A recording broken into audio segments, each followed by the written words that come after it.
Je vous demande d'accueillir sur le podium Monsieur Richard Rocle.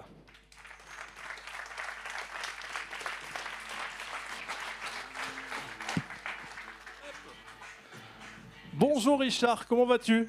Bonjour, très bien, Ouais. merci, bonjour à tous. Alors je vais te laisser t'installer juste là. Ça ressemble à une toque. Presque. Presque. Voilà. Richard Roque, le chef de l'auberge de Montfleury, restaurant étoilé que je pense certains d'entre vous connaissent et qui est sur le territoire ardéchois. Merci beaucoup d'être parmi nous, c'est un plaisir de t'accueillir. Plaisir partagé, merci. Voilà, et puis j'avais envie qu'on échange un petit peu ensemble sur ton parcours déjà. Écoute Richard Roque, qui es-tu? Alors moi je suis ardéchois d'adoption, hein. J'ai pris la porte de me marier avec une ardéchoise pour rentrer dans le territoire. J'en parle parce qu'elle m'accompagne au quotidien dans mon travail et j'ai souvent l'honnêteté de dire que sans mon épouse, on n'en serait pas là où on en est aujourd'hui. Donc c'est vraiment l'aventure de deux êtres et c'est important à préciser. Derrière un grand chef, il y a toujours une grande dame.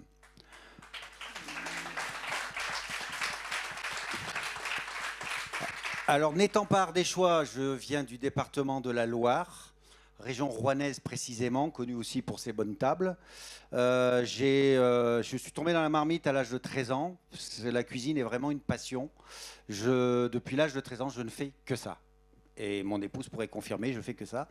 Plus sérieusement, donc de l'âge de 13 ans jusqu'à l'âge de rentrer au lycée, j'ai fait des petits séjours en cuisine pendant les vacances scolaires ou les week-ends pour finir ma scolarité de 3e. Ensuite, je suis rentré à l'école hôtelière de Chamalières où j'y ai passé mon brevet de technicien hôtelier, option cuisine bien sûr.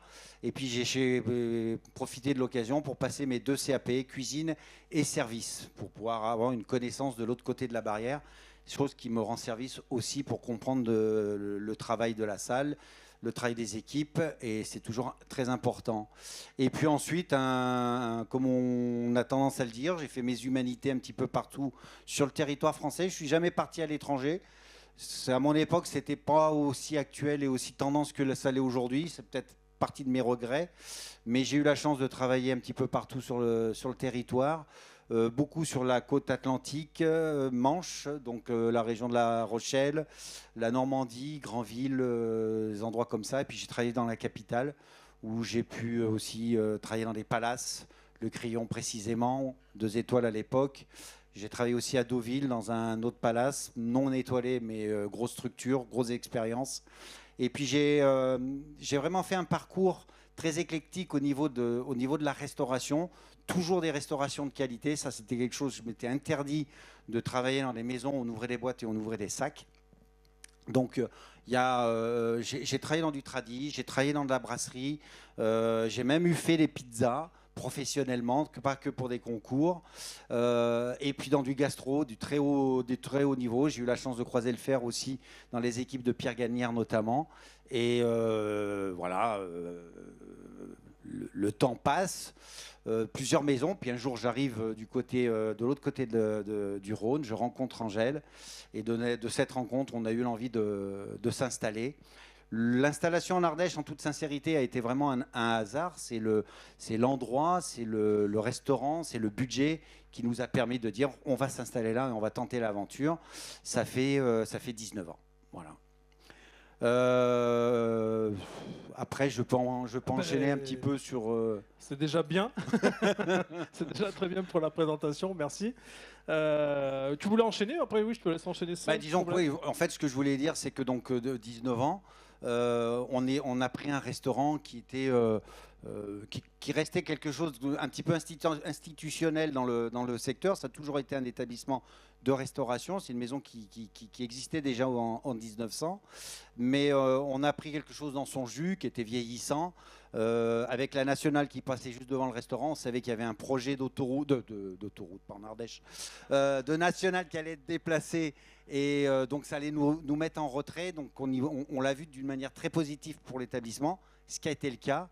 Et en 2019, on a eu la chance d'avoir la bonne surprise d'avoir l'étoile au guide Michelin, et étoile qu'on essaye de garder constamment tous les ans, puisque c'est quelque chose qui se remet en jeu tous les ans, et c'est donc vraiment un challenge au quotidien. Et ça, c'est vraiment quelque chose de très important. D'abord parce que c'est un vrai moteur. C'est une grosse satisfaction. Moi, ça faisait partie de mes projets quand justement je vous parlais de mes débuts dans le métier. Je me voyais avec un restaurant à mon nom et au moins une étoile. Voilà. Et donc ça, c'est fait. Ok, bravo. Alors, on en discutait tout à l'heure en off, étoile qui a été confirmée il y a quelques jours. Oui, il y a une petite semaine. Voilà, Oui. une petite semaine, ouais. Donc, parce que j'ai la chance de te suivre sur les réseaux sociaux, donc je vois passer toutes les infos. Oui. Finalement, tu disais un restaurant à ton nom. Alors, ça reste l'auberge de Montfleury. On Oui. sait que c'est Richard Rock, Voilà. mais Disons qu'après, il fallait rester aussi cohérent sur l'auberge de Montfleury parle dès le début à parler. Richard Rock, c'est venu après. Donc voilà, mais je pense avoir la prétention de dire que les gens font bien l'association et encore pour faire rebondir enfin ruisseler la chose sur mon épouse, on sait aussi qu'en salle on est accueilli par Angèle, donc voilà, les choses se sont mises en place au fur des années et on est content que ça soit comme ça. ok, et je confirme parce que vous avez une communication en couple qui est juste exceptionnelle. À chaque fois, on sait qu'on a le chef et la femme à côté. Et Ouais. franchement, c'est un. Ouais, c'est un petit peu notre signature.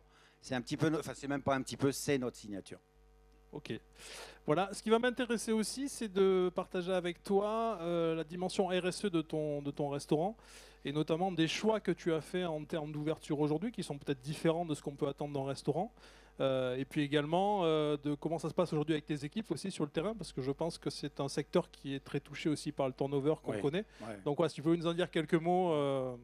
Voilà. Avec plaisir. Donc oui, c'est vrai que l'hôtellerie-restauration dans son ensemble est une profession qui a un axe au niveau des ressources humaines qui est assez complexe, puisqu'on est de plus en plus dans une société où on pense plus au loisir et moins au travail, mais on oublie que pour pouvoir prendre des loisirs, heureusement que vous avez des gens qui sont de l'autre côté et qui travaillent pendant que vous prenez du plaisir.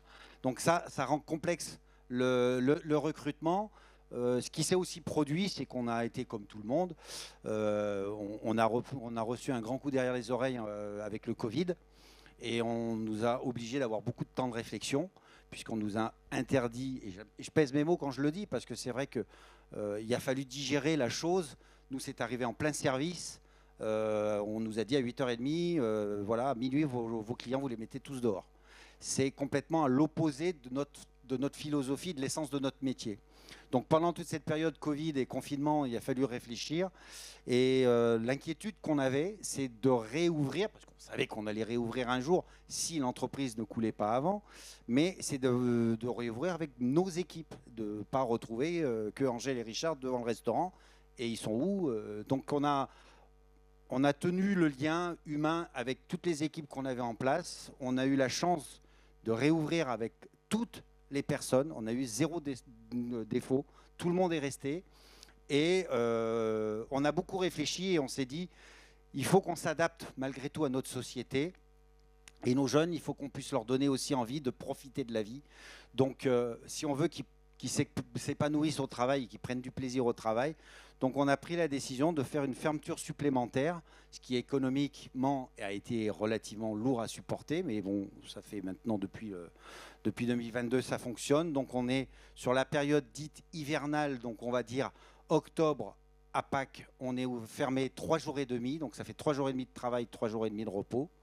Et la période estivale, on enlève un jour, mais on reste à 2 jours et demi de repos. Et à chaque fois, ces 2 jours et demi et ces 3 jours et demi sont consécutifs.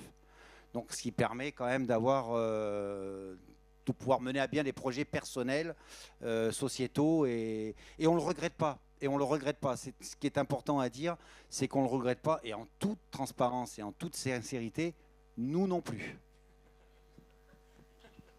C'est ce que tu nous as dit en off il y a quelques jours quand on t'a contacté, où tu nous as dit finalement le mercredi, normalement, c'est pour les enfants. Ah, voilà, moi, c'est mon jour contribution. Je fais le transport pour les activités sportives. J'essaye de jouer mon rôle de papa. On a 2 petites filles, une de 9, une de 4. En plus, la dernière vient de se casser le tibia. Donc, elle est en fauteuil, donc ça demande beaucoup plus de travail. Mais oui, on essaye de se fermer dire le mercredi, on ne touche pas, avec quelques exceptions. La nôtre, hein, en tout cas, merci, Exactement. merci Richard d'être avec nous. Ce qui est important dans ce témoignage-là, et je veux que nos entrepreneurs ou nos futurs entrepreneurs l'entendent bien, ne vous oubliez pas en tant que chef d'entreprise. C'est-à-dire qu'effectivement, je pense qu'on a besoin aussi de périodes où il faut qu'on puisse se ressourcer, où on puisse prendre le temps de se poser. Et c'est souvent là où on trouve souvent les réponses à des questions qu'on se pose. Et quand on a la tête dans le guidon, ben, on manque de clarté pour pouvoir... Il faut vraiment pouvoir se donner des moments. C'est toujours très compliqué, quoi qu'il en soit. Mais il faut pouvoir donner des moments où on peut relever la tête, prendre du recul et regarder son entreprise, ses projets d'une manière un peu plus éloignée pour pouvoir prendre les bonnes décisions. Ouais. Ah ouais. Donc voilà, si un collaborateur a 5 semaines de congés payés, c'est que peut-être il faut que l'entrepreneur aussi prenne ces 5 semaines pour pouvoir souffler aussi. Voilà, gardez bien ça en tête, je pense que ça pourra vous aider dans votre vie de demain et de tous les jours. Tu disais du coup que l'étoile finalement c'est un combat de tous les jours pour la conserver aujourd'hui. Oui. Donc, ça veut dire une remise en question permanente du travail qu'on fait, ou ça veut dire aussi se projeter, proposer de nouvelles choses, faire... C'est un peu tout, c'est un peu tout. J'aime bien la citation de Boileau qui disait 100 fois sur l'établi, tu remettras ton œuvre. Et c'est exactement ça, c'est jamais se satisfaire du jour passé et de toujours se remettre en question parce que c'est d'abord plus intéressant de travailler sans tomber dans une certaine routine. Il ne faut pas perdre de vue que nous, on fait des métiers qui sont quand même très en concurrence. Et si vous ne bougez pas, ben, le voisin d'à côté, lui, va bouger. Donc à un moment, il faut pouvoir toujours avoir un temps d'avance. C'est peut-être un peu prétentieux, mais voilà, de toujours surprendre, de toujours importer de nouveautés. Et puis voilà, moi j'ai la chance de faire un métier qui est connecté avec la planète, avec la Terre, avec les saisons. Et c'est super parce que vous avez dû vous en rendre compte, mais quand on sort d'une période hivernale, on attend quoi? On attend les tomates, on attend les petites carottes, les petites asperges, les petits pois. Et puis quand on sort de la période estivale, on attend le petit bourguignon, le pot-au-feu. Donc l'être humain, il est réglé avec ça, et c'est ce qui fait tout le bonheur de notre métier, c'est de pouvoir coller aux saisons, et puis de se remettre en question et de trouver de nouvelles recettes. Ok, eh bien écoute Richard, je te remercie d'avoir été avec nous, c'est un plaisir de t'accueillir aujourd'hui. Plaisir partagé, merci à vous. Voilà. Juste avant que Richard nous... On se calme, Émilie. Juste avant que Richard nous quitte, est-ce que quelqu'un aurait éventuellement une question à lui poser? Profitez-en puisqu'il est là. Ah, ils sont très concentrés, très studieux aujourd'hui. Super. En tout cas, bonne chance au portrait de projet. Honnêtement, on en a parlé un petit peu en off. L'entrepreneuriat, c'est quand même le pied. Merci beaucoup, Richard. Merci. C'est un plaisir de t'accueillir. Merci.